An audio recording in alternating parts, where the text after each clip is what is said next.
পবিত্র হজ পালনের উদ্দেশ্যে বাংলাদেশ থেকে প্রথম ফ্লাইটে ৪১৩ জন হজযাত্রী সৌদি আরব পৌঁছেছে। বিমানবন্দরেই তাদের ফুল ও উপহার দিয়ে স্বাগত জানাচ্ছে সৌদি কর্তৃপক্ষ।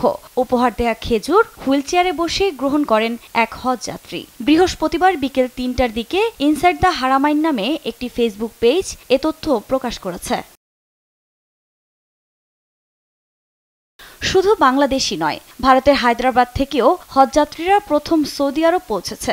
পাকিস্তান থেকেও ১৮০ জন হজযাত্রীদের প্রথম ফ্লাইট সৌদি আরবের জেদ্দায় পৌঁছায়। তাদেরও ফুল ও উপহার দিয়ে স্বাগত জানানো হয়। সৌদি একাধিক গণমাধ্যমের বরাতে জানা যায়, এবছর পবিত্র হজ পালনের উদ্দেশ্যে ভারত, মালয়েশিয়া, ইন্দোনেশিয়া ছাড়াও বিশ্বের বিভিন্ন প্রান্তে ধর্মপ্রাণ মুসল্লিরা সৌদি আরব যাবেন।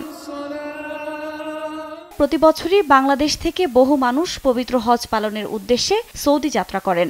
এবছরও ৮৫,২৫৭ জন বাংলাদেশি মুসলমানদের পবিত্রতম শহর মক্কায় হজযাত্রা করতে পারবেন। সৌদি আরব থেকে বাংলাদেশে ফিরতি হজ ফ্লাইট শুরু হবে আগামী ২০ জুন। চাঁদ দেখার উপর নির্ভর করে এ বছরের হজের তারিখ ১৬ জুন হতে পারে বলে ধারণা করা হচ্ছে। আফরিন মৌ, নিউজ ডেস্ক, দেশ টিভি।